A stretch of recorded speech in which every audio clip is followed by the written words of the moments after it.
Welcome to episode 189 of the Women of the Military podcast. This week my guest is Nichole. She served in the Air Force and she started looking into the military because her dad served in the Army and he recommended that she join the Air Force. She was going to join after her senior year but became pregnant, and because of the rules around single parents, had to wait a year after child's birth and adoption before she could join the military.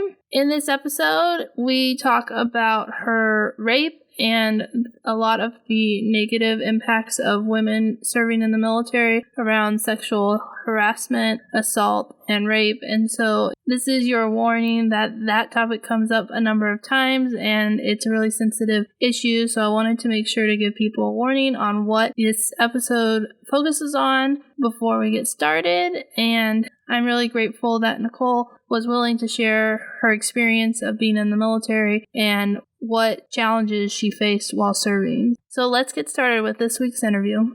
Welcome to the show, Nichole. I'm so excited to have you here. Well, I am glad to be here. This is going to be exciting. Yeah, we met via LinkedIn and we're actually from the same hometown, which is like a small world. And I'm really excited to finally get to do this interview because we've talked about it a few times. And so I'm really glad that if our schedules lined up and we can make this happen. Yeah, here we go. Away we go, right? Away we go. So let's start with, why did you decide to join the military? Well, the biggest thing, so I grew up military, but we never moved, I guess I'm the anomaly of a military brat because my dad spent decades in the Army and we never moved. And I think that was just mainly because my mom's like, we're not moving. So we never moved. I lived in that same house in my hometown for 14 years. And then we didn't actually move until my parents got divorced. But it was shortly after that, my dad says, if you're going to join the military, join the Air Force. He said they treat their people the best and they treat women the best. And I was like, okay. So that's what I did. Early in my senior year, I encountered a recruiter, as we do at high schools, and talked to him. And then a few months later, I found out that I was not exempt from whatever fate had in store for me. So, and I got pregnant, so I had to delay joining right after I graduated. I actually had 4 recruiters because there was the first one I talked to, and then he left, so I guess he PCS'd. And then I went and talked to the next one, and then I think he left. And then I talked to another one, and it was finally, I went on DEP, the delayed entry program, 6 months after I graduated, and then went in the military 6 months later.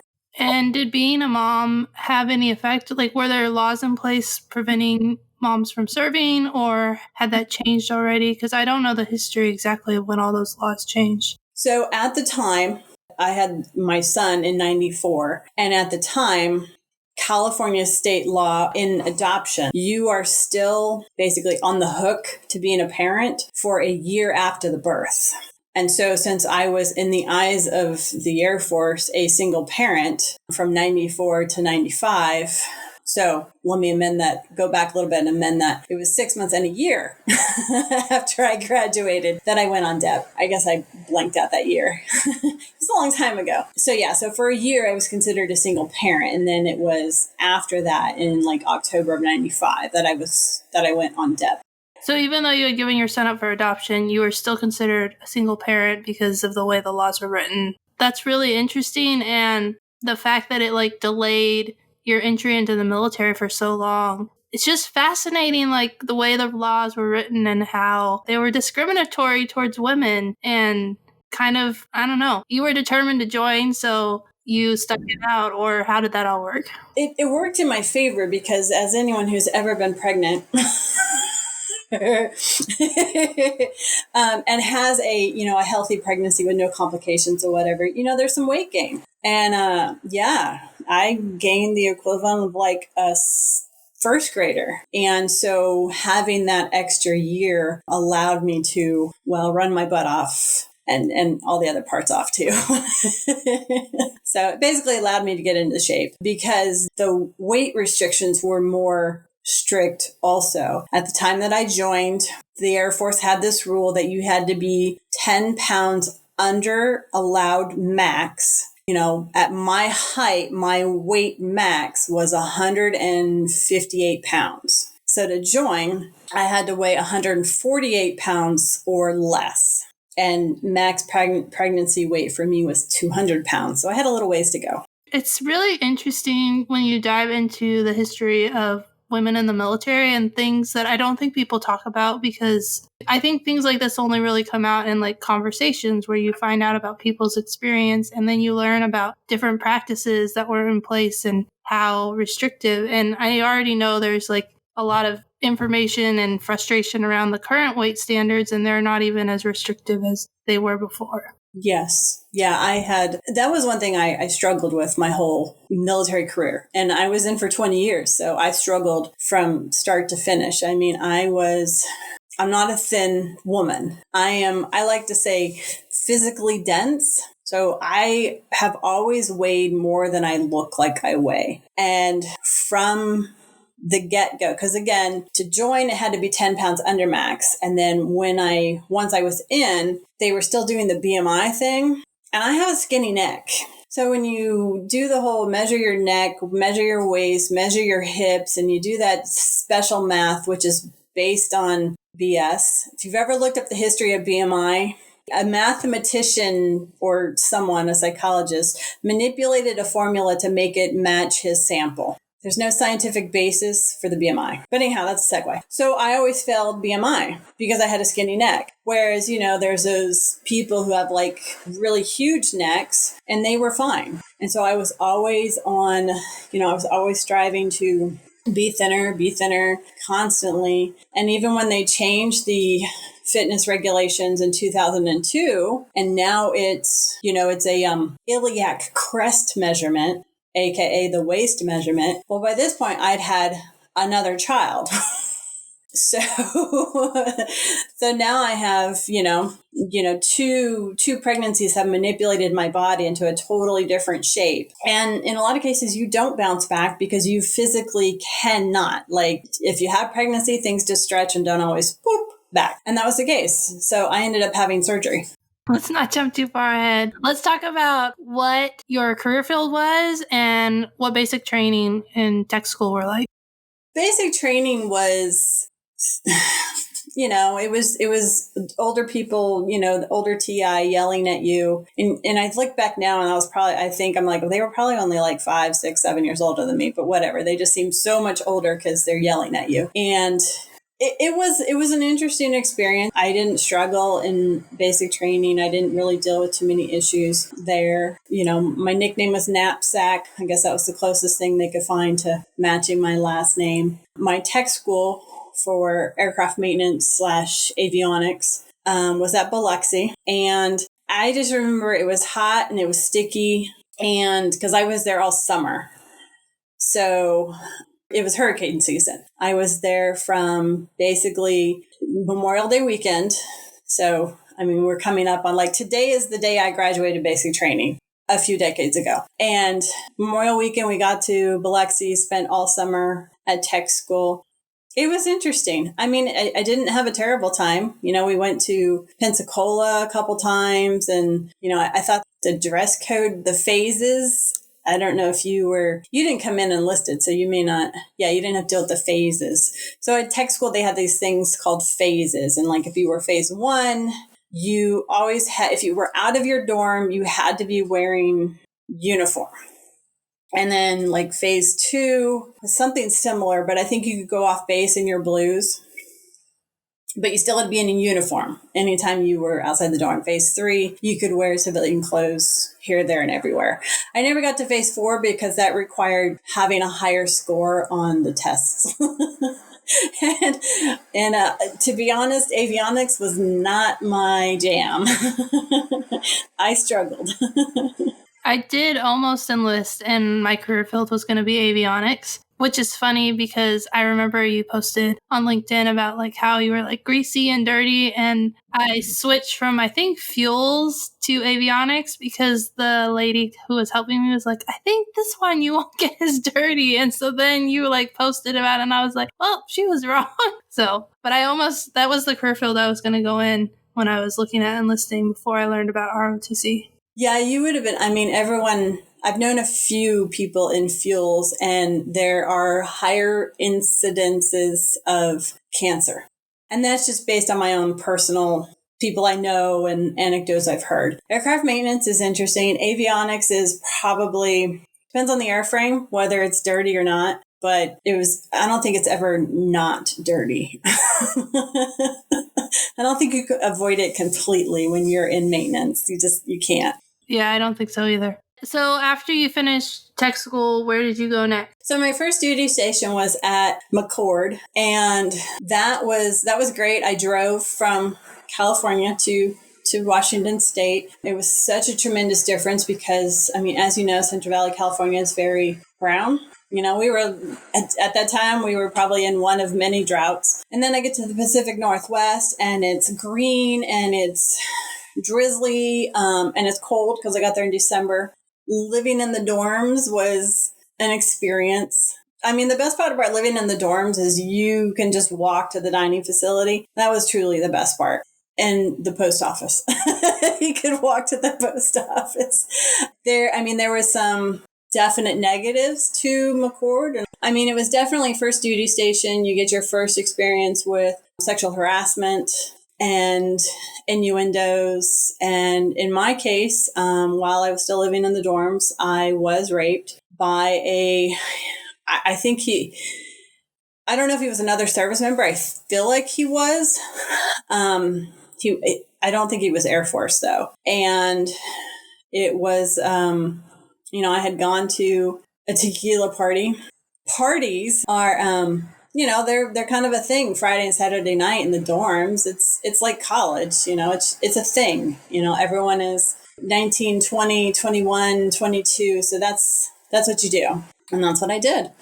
And this guy had followed me back from, he walked me back, supposedly. I just remember I was blacking out. Like, I would have made it back to my dorm, but so he walked me back. And I was way too intoxicated to say yes, no. I could almost tell you my name, I think. And I remember parts of it. Like, I was just in and out. And I remember the next day I had weekend duty. So I still had to get up and go to work.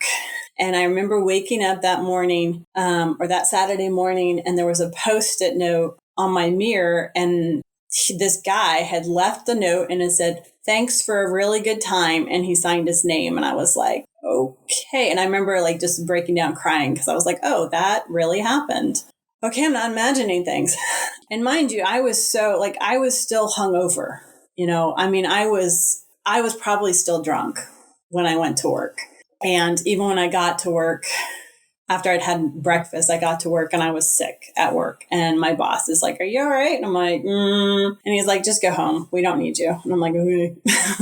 So I went home. But I never told anyone. This was I want to say it was summer of 97. And I only say that because I was very excited to show the security forces person who got called to the party for a noise complaint my ID and that I was 21. I was like, no, really, it's okay if I'm drunk because I'm 21. So, because, underage drinking is a huge deal in the military. And that was when that guy was we were both stopped on the way back to my dorm. And that's when I showed them my ID. So that's what I'm saying. It had to have been 97. But anyhow, I never told anyone. This is long before there was a SARC or SHARP or, whatever. I know it's SARC in the Air Force, but whatever the other services call it, that it didn't exist. So I didn't tell anyone.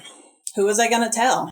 And even if I did tell someone, I had gone to a party. I had got drunk. And we all know, anyone who's ever gone to a party, gotten drunk, and gotten raped knows exactly how that goes. Because it always goes the same. So, I didn't, and I don't know if it affected me. I couldn't tell you, well, I wouldn't have been like this if it hadn't happened. You know what I mean?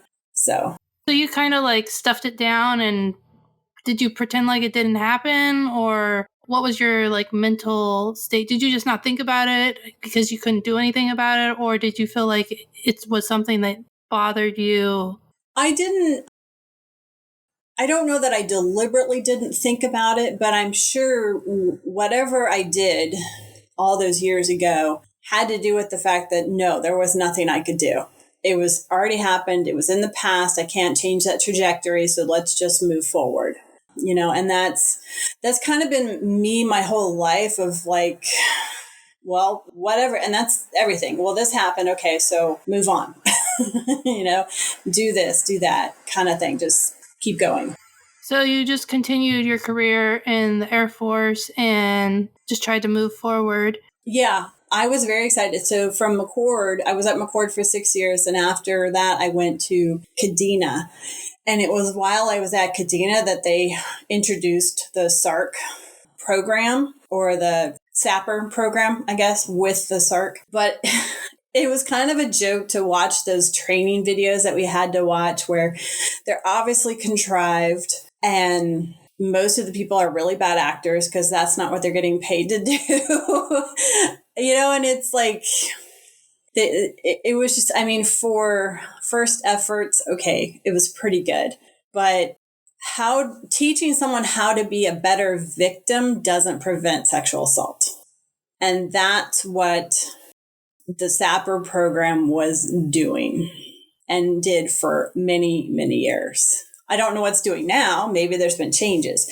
But the whole time I was in, it was more about how to respond to a victim and how to deal with a victim or a survivor of sexual assault than getting the people who have committed sexual assault and raped people behind bars, because it is a very strong, good old boy club. Yeah, that's really true. I never really thought, I knew that the training was like just a bit off, but I didn't like the way you put it into words. I was like, that's what the training was. It was like, this is how you help a victim. This is, if you are a victim, this is how you report it. Like, that was what the training was all about. It wasn't about anything about like how to get justice, or I guess you could like say, well, and you learned about like the one report where you're like, it goes to your commander, and the other report, I can't, restricted. Unrestricted and restricted, yeah. But like, those are the things I remember from it. And I always walked away from it and was like, I don't feel like that was really helpful. And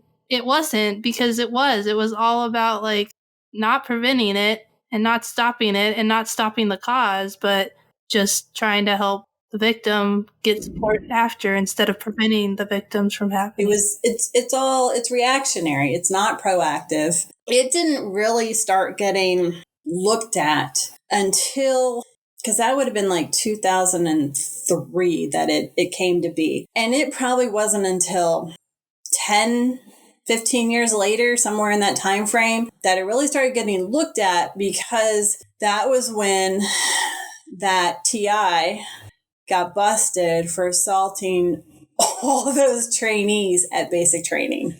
So it was it took the high profile cases for them to go, well, maybe we should look at it a little bit, and even then there weren't tremendous changes made, because, and we even see this in the civilian community in general, perfect example is that swimmer at Stanford or whatever, wherever he was, where, these people will assault and rape others. And it's all about, well, we don't want to destroy their future. Well, what about the person who was raped? And that's what it is. It's like, well, you don't want to destroy the future of this person who has violated this other person.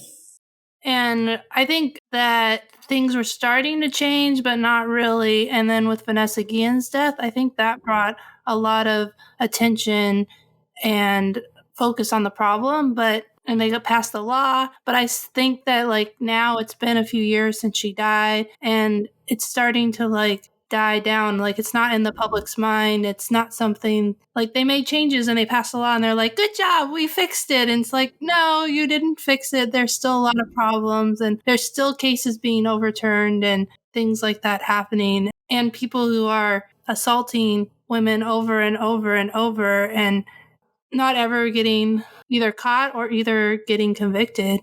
There was just one in the news recently where he had assaulted a subordinate or something, and they changed the charge to something that did not have a sexual assault flavor. I don't know how to stem it, but it was like, because sexual assault charges are treated differently than like assault charges. So they changed his charge to one that wasn't sexual assault. He's still able to retire. I think he was like a major or something. So it's, until they take the, I think they just need to put it, they need to put those particular kinds of court-martial topics, they need to take them out of the military justice system. That's what they did with the Vanessa Guillen law, and that's why they changed that. Okay, so that change was made. So they changed it, and then to bypass it, they're like, well, won't put sexual, and then it won't get out of the military chain of command. So it sounds like even though they made the law, they found a loophole to bypass around it, which is really sad. And I'm going to double check just to make sure before I post this interview, but I'm 99% sure that's what the Vanessa Guillen law is, that it took it out of the commanders and even out of the UCMJ and to the civilian side so that people could get justice. But then if you don't prosecute it as what it actually is, then people still don't get justice. Yes. And I mean, because I was a victim advocate for 7 years. So, I mean, these statistics during that time were something I was very much into. And I mean, when you look at, how many restricted and unrestricted reports were filed, and then, of course, if they're unrestricted,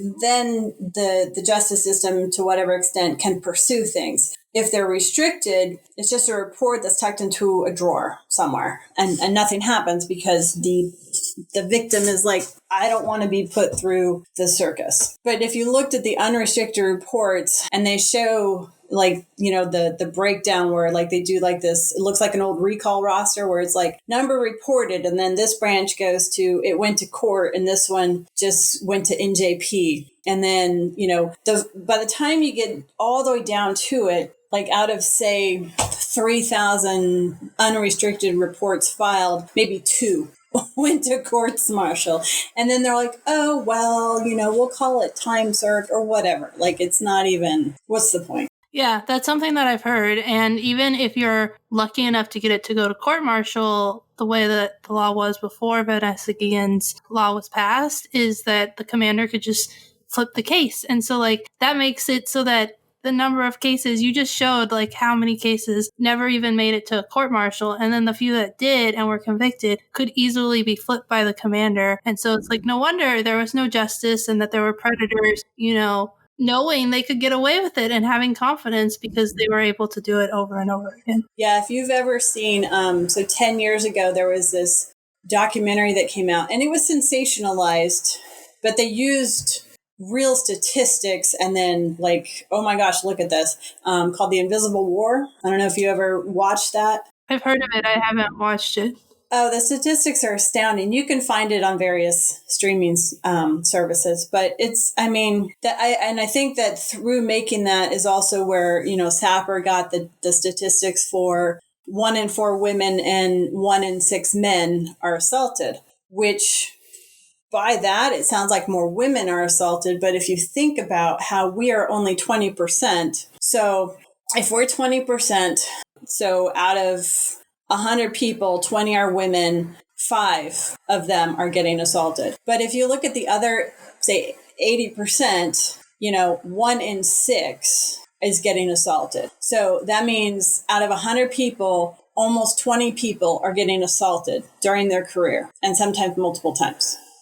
But yeah, it's not an issue, really. It's true. It is a big issue. So do you want to talk about this more, or do you want to continue on with your career? Oh, we can.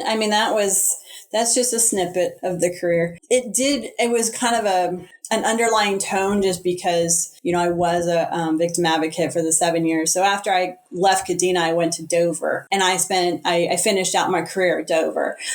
Again, I'm one of those anomalies where in 20 years, I moved twice. Like I went from McCord to Kadena and then Kadena to Dover, and that's it. Like any other moving was outside of that. And so I finished out my career there. The whole time, although there was the whole service, integrity first, service before self, excellence in all we do. I would say the last 10 years of my career, I was counting the days until I could be done, because I was like, I'm kind of done, but I'm going to tough it out until 20 so that I could retire. My whole career, I always had a part-time job. Again, an anomaly. Most people do not have that opportunity. I had a part-time job from, when I was at McCord. I didn't have one in Kadena because, I wasn't going to work in the local, downtown in Okinawa. But yeah, the whole time I was at Dover, within 6 months of getting to Dover, I got a part-time job at the mall and worked at Victoria's Secret for 9 years. I called it my estrogen balance because I worked with a bunch of dudes on the flight lines. So, and it was interesting. Was it more because you wanted to do it, or is it because you needed the extra money to make ends meet? All the above. I mean, we never turned down more money. At Dover, I didn't need the extra income. At McCord, I did, because I bought my first house as an E4 while still living in the dorms. But then, when I got to Dover, I was able to, I got another house once I sold the house in Washington State, got the house at Dover. And, once I got to Dover, I was already an E5. And then about 8 years later, I got promoted to E6. I did not promote quickly. I did not promote quickly at all. So, but I did joke, because back when I made staff, we called it the Great Staff Giveaway, because the year I made it, it was literally the highest percentage of people. Like, they talk about the year after that and the year after that, like the year I made it was literally the highest percentage people who made E5. So I spent a long time, because I feel like I made staff too soon. I spent a long time as staff just trying to learn how to be an NCO. And then once I got to E6 tech sergeant, that was fun. That I feel like tech is like the sweet spot. But it's interesting because going back to, I had mentioned that when I was at McCord, of course, I got my first exposure to sexual harassment and that sort of thing, and the innuendo and the double entendres, and that continued. That never left. Anyone, I would say almost every female service member that I know that I've worked with, they understand that or have experienced that feeling of being fresh meat at their new base, at least for the first week or so, until everyone figures out where they fall in the chain of things. Like, oh, are you married? Oh, are you single? Are you, this? Are you that? And I feel like as a higher ranking person, I was like, okay, I'm not as racked and stacked as everyone else is. But I saw it with the new young airmen that came in. I would hear how some of the guys talked about it, and I'm like, y'all need to quit. So, and they would, I was also the victim advocate during that time frame. So that also kind of added a layer of like, oh, don't say that, because, the sapper lady's here. But it never went away. Old civilians who'd been prior military and were now civilians and were just waiting until they could retire, they would make some comments, and you're like, just go away.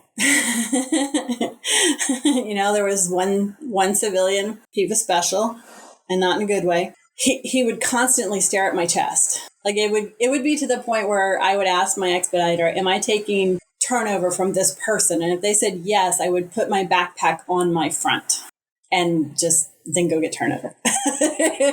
But he was, yeah. And everyone knew it. But his incidences were so subtle and so nuanced, and so nobody did anything. So that made it very frustrating. But, Dover holds a special place, because that's where I actually discovered there are career fields that aren't aircraft maintenance. Like, I was in the process improvement office, and I loved it.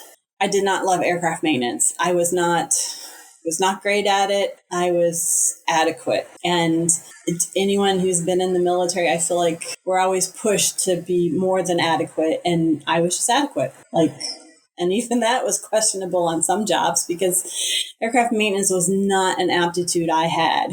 But I stuck with it because I didn't want to transfer to something I would hate more. So, like fuels. Like fuels, yep. Well, and it's sometimes hard to get out of career fields, especially like maintenance, where sometimes it's like lower staff because of like the ops tempo and the demand. And so I know I've interviewed people who are in maintenance who didn't want to be in maintenance, and they wouldn't let them leave.